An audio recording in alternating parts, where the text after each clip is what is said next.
Commander Vexstar stared at the glowing screens in his command chamber aboard the massive Zephyrian warship. The blue planet spinning slowly on his display looked so small and helpless. Earth, the humans called it. What a strange name for a world that would soon belong to the Zephyrian hegemony. "Look at this," his intelligence officer Quindel said with a laugh. "The humans are broadcasting their military secrets on open channels. They show us exactly where their armies are, how many ships they have, even their weapon designs. Right? Like they want us to conquer them." Vexstar nodded as he watched the intercepted human transmissions.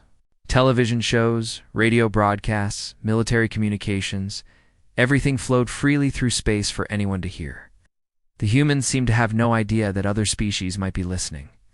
"Their weapons are primitive," Quindel continued, pointing to images of human aircraft and ships. "Chemical rockets, metal bullets, simple explosives. They barely have any spacecraft at all. This will be easier than conquering the Trillic colonies." Thousands of light years away, Admiral Huck stood in a deep underground room beneath the city of Sol. The walls were covered with glowing displays showing space around Earth. His uniform was simple and dark, but his eyes were sharp and alert. He had been waiting for this moment for 40 years. "Sir, we have confirmed contact," Captain Mina reported from her station. "Long-range sensors detect exactly 200 alien vessels entering our outer system. They're huge, sir." "Then our surface ships." Defense Minister June walked over to stand beside the Admiral. His face was tense, but not surprised. 40 years, he said quietly. 40 years of preparing for this day. "I hope we're ready." Admiral Huck said nothing, simply watched the displays that showed the alien fleet moving slowly toward Earth. The fleet looked massive and dangerous, but he knew something the aliens did not. Earth was not as helpless as it appeared. On the alien flagship Dominion's edge, Fleet Admiral Korthver called his war council together. The meeting room was filled with tall, gray-skinned Zephyrians wearing dark military uniforms. Maps of Earth floated in the air between them. "This should be simple," Korthver said in a bored voice. "Intelligence reports show a divided planet. With primitive technology, they have some orbital installations, but nothing that can threaten our shield systems." Strategic analyst Vexinen pulled up images of Earth's space stations and satellites. "Sir, their largest weapons appear to be nuclear missiles. Our shields can easily handle anything they might throw at us." The other officers nodded and made approving sounds. They had conquered dozens of worlds using the same tactics. Arrive with overwhelming force, demand surrender, and collect tribute. Most species gave up without fighting when they saw the size of a Zephyrian fleet. "How long for complete conquest?" asked Korthver. "Standard protocol suggests 3 days maximum," replied Vexinen. "Probably less." The humans appeared to be cowards. Based on their entertainment broadcasts? Back on Earth, Colonel Tay worked at his station in the Cheyenne Mountain Complex. His screens showed similar underground bunkers all across the planet coming online. America, Russia, Europe, Asia, every major nation had built identical facilities in secret. "All stations report ready," announced Lieutenant Yan. "The Global Defense Network is fully operational." Dr. Hannah monitored the quantum communication arrays from her position. "Deception protocols are holding perfectly. Their scans are only detecting our decoy installations." The aliens had no idea that Earth's innocent-looking communication dishes were actually advanced sensor networks. They could not see that civilian space stations were heavily armed defense platforms in disguise. Everything the humans had built over 40 years was hidden in plain sight. "Sir, what are your orders?" asked Captain Mina. Admiral Huck continued watching the alien fleet approach. "We wait. Let them come closer. I'll let them think they understand us." The Zephyrian fleet moved confidently through Earth's outer solar system. They passed by Jupiter and Mars without detecting the hidden installations built into asteroids and moons. Their advanced scanners saw only what humans wanted them to see. "Begin final approach," ordered Fleet Admiral Korthver. "Prepare the standard surrender demand. These humans will submit or face destruction." Commander Vexstar smiled as he watched Earth grow larger on his screen. Soon the planet would be another trophy for the hegemony. The humans would provide useful slaves and resources. but deep underground. Admiral Huck and his officers prepared for something the aliens could never expect. Earth had been building and planning for this moment since the first alien signals were detected 4 decades ago. Every human government had worked together in secret, creating weapons and defenses that would shock the galaxy. "Sir," said Defense Minister June, "should we activate the first phase?" "Not yet," replied Admiral Huck calmly. "Let them make the first move. Let them show us everything they have." The alien fleet settled into orbit around Earth, completely unaware that they had just entered a carefully prepared trap. The humans waited patiently below, ready to show the Zephyrians that some species fight back harder than expected. The massive alien ships dropped out of hyperspace. Like dark thunderclouds appearing in a clear sky, Fleet Admiral Korthver stood on the bridge of his flagship, watching Earth's sun grow brighter as they approached the inner solar system. The planet looked so small and blue from this distance. "Begin the standard message," he ordered his communications officer. "All human languages we have on file." The transmission went out across all frequencies, booming through space toward the little blue world. "Primitive species of the planet Earth, you are now under the protection of the Zephyrian hegemony. Surrender immediately and prepare to provide tribute or face the consequences of resistance." Korthver smiled coldly. He had given this same speech to dozens of worlds. Most surrendered within hours when they saw the size of his fleet. The few that resisted were quickly crushed, deep beneath Sol. Admiral Huck listened to the alien message through his headphones. The translation was clear and simple: submit or die. He had heard similar threats from human enemies throughout his long military career. His face showed no emotion as the message ended. "Da-da-da-da-da-da-da-da-da-da, response, sir?" asked Captain Mina, her hands ready over. "The communication controls. Standard diplomatic protocol," Hugh replied calmly. "Request a ceasefire for documentation preparation." Captain Mina looked confused. "Sir, documentation? Make it sound like we're already defeated." Colonel Tay was watching his scanner displays with growing concern. "Sir, they're scanning our major cities, military installations, population centers, industrial complexes. They're making a complete catalog of everything on the surface." Defense Minister June walked over to look at the scans. The aliens were being very thorough, examining every building, every road, every military base they could detect. "Let them look," he said quietly. "They'll see exactly what we want them to see." The human response reached the Zephyrian fleet. Within hours, Commander Vextar read the transmission with great amusement. He called his fellow officers over to share the joke. "Listen to this," he said, reading from the message. "We respectfully request a 72-hour ceasefire to prepare proper documentation for surrender procedures. We need time to organize our governmental response and ensure all necessary forms are completed correctly." The bridge crew burst into laughter. "Forms?" asked one officer. "They want to fill out forms before they surrender?" "Typical bureaucratic species," said Intelligence Officer Quindell. "They probably have meetings to plan their meetings." Fleet Admiral Korthver nodded with satisfaction. "Granted, you'll give us more time to identify valuable resources for extraction." But what the aliens did not see was the incredible activity happening all across Earth during those 72 hours. In hidden facilities that looked like ordinary mines and factories, massive war machines began to wake up after decades of sleep. General Kai emerged from an underground complex in the Rocky Mountains. The facility had been disguised as a copper mine for 30 years, but it was actually a military base larger than most cities. His soldiers were not ordinary humans. They had been trained in artificial gravity chambers and enhanced with advanced technology. "All units report ready," announced Captain Yoon from the main tactical center. "The orbital platforms are beginning power-up sequences." Lieutenant Commander Bora commanded what looked like a simple research station orbiting Earth, but hidden. Beneath its innocent exterior was one of 12 heavily armed battle platforms.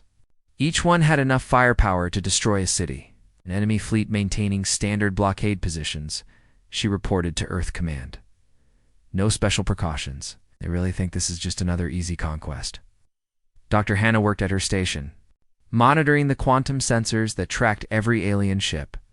Their shield configurations match our predictions perfectly. 30 years of preparation and simulation was worth it. The aliens spent their 3 days conducting detailed scans of Earth's surface. They mapped every visible military installation, counted every visible aircraft, and calculated the planet's industrial capacity. They had no idea that most of Earth's real military power was hidden underground or disguised as civilian structures. "Sir," reported Intelligence Officer Quindell, "human military response appears very limited. Conventional weapons only. No advance. Energy weapons detected. No significant space defenses. No advanced shielding systems." Admiral Korthver studied the reports with growing confidence. As expected, when the ceasefire expires, we'll begin with demonstration bombardments of their largest cities. That should end any foolish thoughts of resistance. But beneath the surface of Earth, Admiral Huck was looking at displays that showed the true scope of humanity's preparations: hidden weapons, secret armies, disguised spaceships, and advanced technology that had been built over 40 years of careful planning. All units, he broadcast on secure quantum channels, prepare for Phase 2. Remember, let them fire first. Let them show us everything they have before we reveal our true strength. The 72 hours passed quickly. As the deadline approached, both sides prepared for what would come next. The aliens expected quick victory against a primitive world. The humans were ready to show them how wrong they were. "Ceasefire expires in 10 minutes, announced Captain Mina. Admiral Huck nodded. "Signal all commands. When they attack, we defend. When they reveal their full strength, we show them ours." The real battle for Earth was about to begin. The clock on Admiral Korthver's bridge showed exactly 0800 hours when the ceasefire ended. He had been waiting for this moment. Time to show these primitive humans what happened when they defied the Zephyrian hegemony. "Begin demonstration bombardment," he ordered coldly. "Target their largest cities: New York, London, Tokyo, Seoul. Make it quick and clean." The weapons officer pressed several buttons on his control panel. "Plasma cannons charging, sir. Targeting systems locked. Fire." Brilliant streams of superheated plasma erupted from the alien warships. The deadly energy bolts streaked through space toward Earth's major cities, each one carrying enough power to level entire city blocks. The Zephyrian crews watched their screens with calm professionalism, expecting to see massive explosions within seconds. Instead, something impossible happened. Shimmering walls of blue energy suddenly appeared around New York City. The plasma bolt struck the barrier and scattered harmlessly into space like raindrops hitting a window. The same thing happened over London, Tokyo, and Seoul. Every attack was stopped by invisible shields. What? Admiral Korthver stared at his display in shock. "Report. What just happened?" Weapons Officer Vexter was frantically checking his instruments. "Sir, the humans have shield generators. They're military grade. Class 7 defensive screens." "That's impossible," Korthver snapped. "Our intelligence said they had no such technology. They can barely reach their own moon, sir. The shields are holding perfectly. Our weapons can't penetrate them." Deep beneath Seoul, Admiral Hugh watched the alien attack fail on his command screens. Round him, his officers allowed themselves small smiles of satisfaction. 40 years of secret construction had paid off. "Shield generators operating at full capacity," reported Captain Mina. "All major cities are protected." The shield generators had been humanity's greatest secret.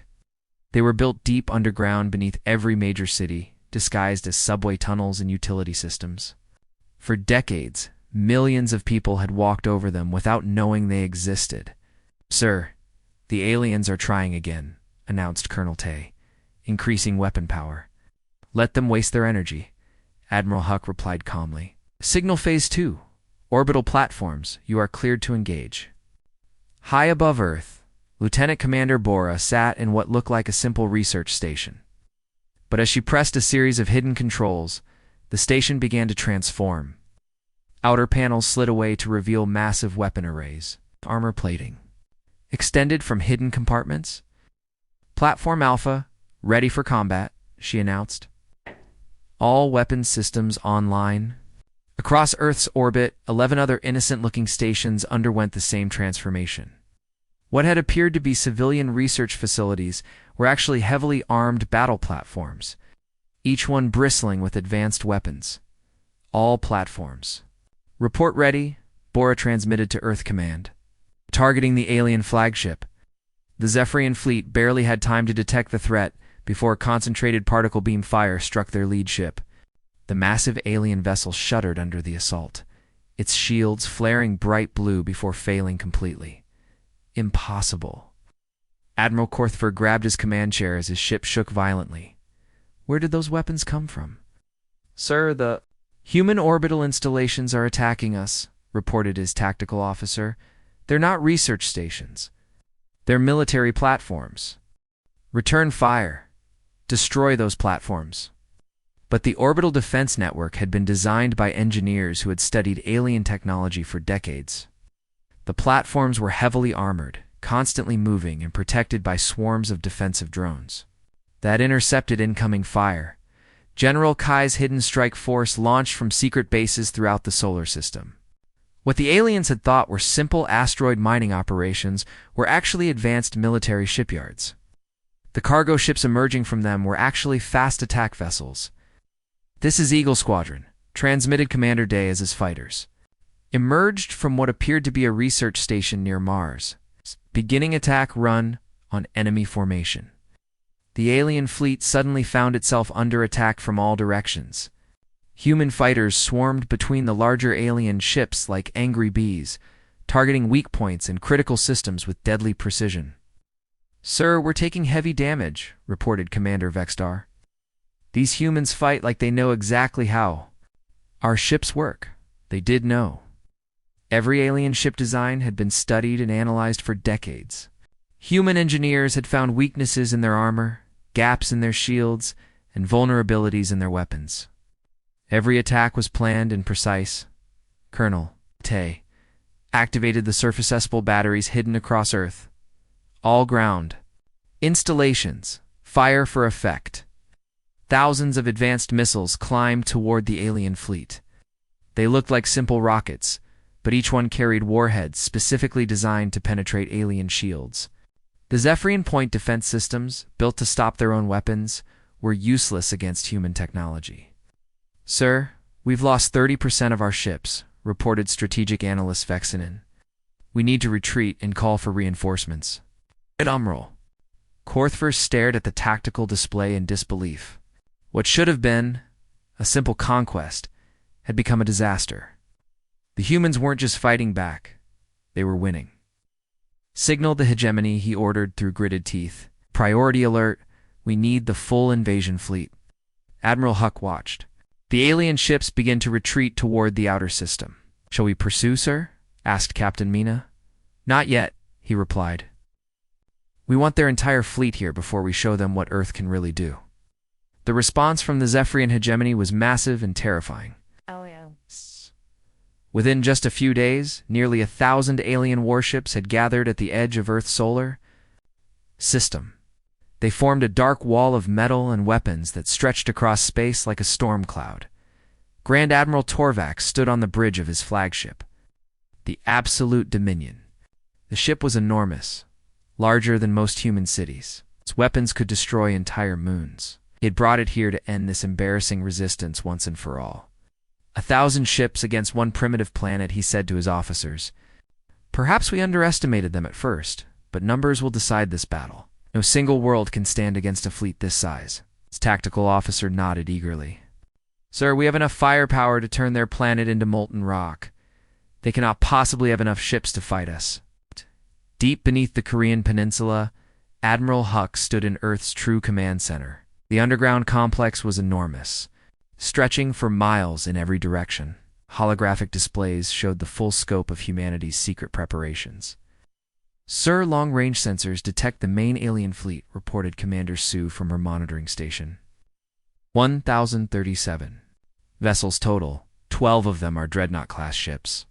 The numbers were staggering.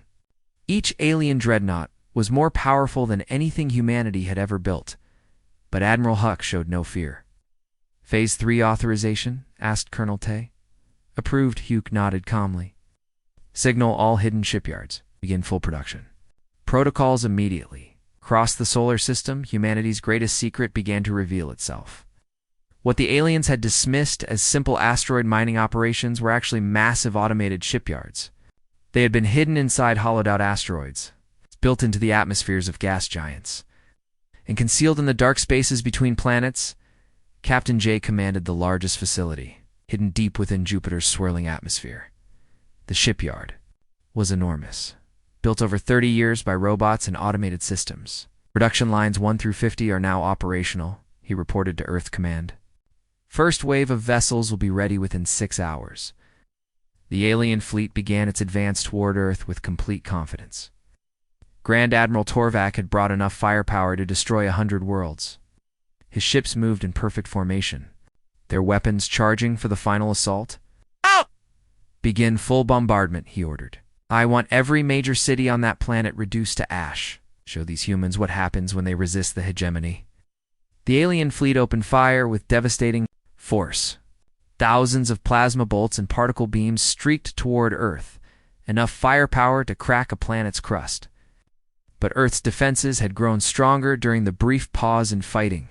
Shield generators in every major city linked together, creating a global defense network that covered the entire planet. The incoming fire struck the barriers and was absorbed harmlessly, the energy redirected into Earth's power grid. Sir, their shields are holding, reported Weapons Coordinator Vexmill in disbelief. It's like they're drawing power from the planet itself. They were hidden fusion plants and geothermal stations built over decades in secret, channeled enormous amounts of energy into the defense system. Earth had become a fortress world while appearing to be defenseless, but the real surprise was yet to come. General Kai's strike force had multiplied during the brief respite. What had been a few squadrons of fighters was now thousands of ships emerging from hidden bases throughout the solar system. All wings, engage at will, he commanded. Show them what human pilots can do when they're properly equipped. The human fighters moved with perfect coordination, sharing information through quantum communication networks. They attacked in waves, each one targeting specific weak points in the alien formation. Lieutenant, Commander Bora's orbital platforms had been joined by dozens of similar installations. They had been disguised as civilian structures until the moment of activation. Concentrated fire on the lead dreadnought, she ordered. All platforms synchronize your attacks. The focused assault caught the alien flagship completely off guard. The absolute dominion shook under the combined firepower, its massive shields failing section by section. This is impossible, breathed Grand Admiral Torvak. No single planet can possess this level of military power. But it wasn't just one. Planet Dr. Hannah coordinated with defense networks throughout the solar system. There were hidden facilities on Mars, Europa, Titan, and dozens of other worlds that had been secretly colonized and militarized over for decades. Sir, we're detecting massive energy signatures from the asteroid belt, reported sensor analyst Quintinex. There are hundreds of installations there. They're all coming online. The hidden shipyards finally revealed themselves as the first waves of human vessels emerged. These weren't the small fighters and escorts the aliens had been battling. These were capital ships, designed specifically to fight Zephyrian technology. Admiral Huck watched the tactical display with quiet satisfaction. Signal the fleet. All vessels, advance to engagement range. Captain Day led the first squadron of human dreadnoughts from their hidden construction bay. The ships looked crude compared to alien vessels, but they incorporated technologies the Zephyrians had never seen before. This is Hammer Squadron, he transmitted. We have weapons lock on the enemy formation. The human fleet that emerged from hiding numbered in the thousands, matching the alien force ship for ship. But these vessels had been designed by engineers who had studied alien technology for 40 years. Sir, we're being overwhelmed, reported Commander Vexstar. Their ships are faster and more maneuverable than ours. Their weapons are cutting through our shields like they don't exist. The battle that followed would decide the fate of both species. The final battle around Earth lasted 18 terrible hours. When the fighting ended, the space around the blue planet was filled with burning alien wreckage. Nearly 1,000 Zephyrian warships had been destroyed. Only a few damaged vessels managed to escape into hyperspace, carrying news of the disaster. Back to their homeworlds, Admiral Huck stood in his command center, watching the last alien ships flee. His uniform was wrinkled and his face was tired, but his eyes were hard as steel. The victory around Earth was just the beginning of what needed to be done. "Sir, we're receiving communications from the surviving alien ships," reported Captain.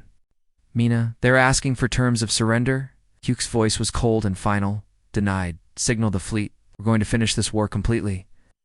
The human fleet that gathered in Earth's orbit was unlike anything the galaxy had ever seen. Over 3,000 vessels of all sizes filled the space around the planet. Small fighters flew alongside massive dreadnoughts. Every ship incorporated technology that had been secretly developed for decades.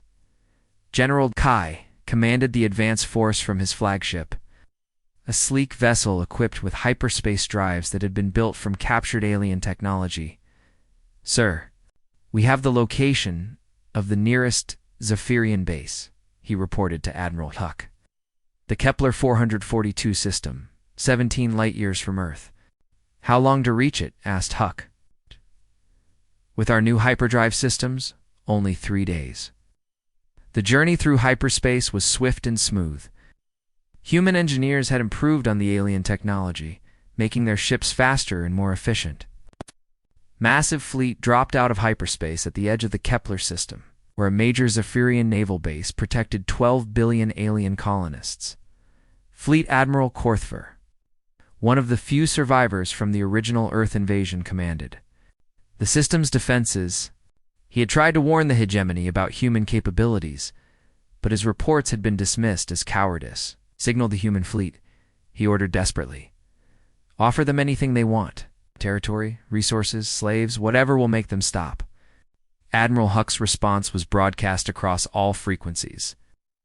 "You came to our world expecting to enslave us. You failed to understand that humanity has faced extinction before and survived. We learned from those experiences. We prepared. You faced the same choice you offered us: surrender or complete destruction." The human assault was methodical and overwhelming. Captain Bora's carrier groups deployed thousands of fighters that swarmed over the alien defense networks. Colonel Tay's bombardment fleets targeted military installations with surgical precision. Dr. Hannah's intelligence vessels intercepted enemy communications, staying ahead of every defensive move. "This is impossible," transmitted Fleet Admiral Korthver as his defenses crumbled. "No single species can field this many warships." "We're not alone," replied General Kai. "We represent every species that your empire has oppressed. The galaxy is rising against you." It was true. The human fleet included ships crewed by former Zephyrian slaves, alien species that had been liberated from hegemony control. Earth's victory had spread quickly. Oppressed peoples throughout the galaxy were joining the rebellion. The Kepler system fell within hours.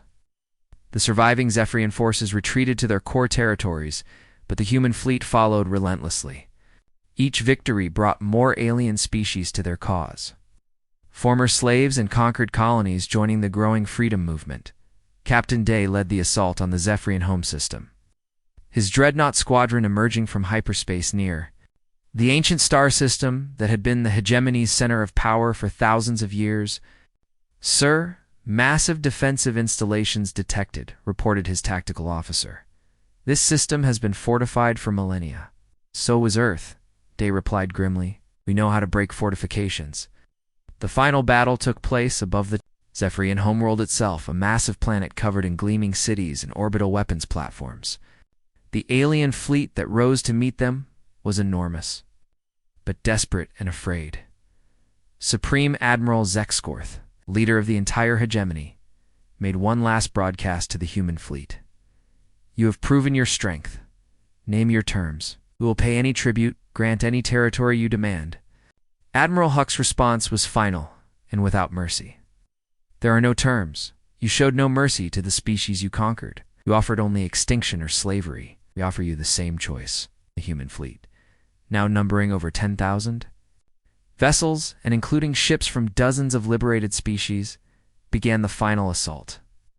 The Zephyrian hegemony which had dominated the galaxy for 3,000 years, was destroyed in a single day, standing on the bridge of his flagship above. The conquered Zephyrian homeworld, Admiral Huck, looked out at the stars. 40 years of preparation, decades of secret construction, and the sacrifice of millions of lives had led to this moment. "Sir, what are your orders for the remaining Zephyrian colonies?" asked Captain Mina. Hugh watched as human vessels spread across the galaxy, liberating slave worlds and establishing new governments based on freedom rather than oppression. "Give them the same choice we gave their leaders," he said quietly. "Freedom or extinction. Most will choose wisely." The Zephyrian Empire had expected Earth to submit without a fight. Instead, they had awakened a sleeping giant that reshaped the galaxy forever. Humanity had not only survived first contact with hostile aliens, they had eliminated the threat completely. The galaxy was free, and tyranny would never rule again.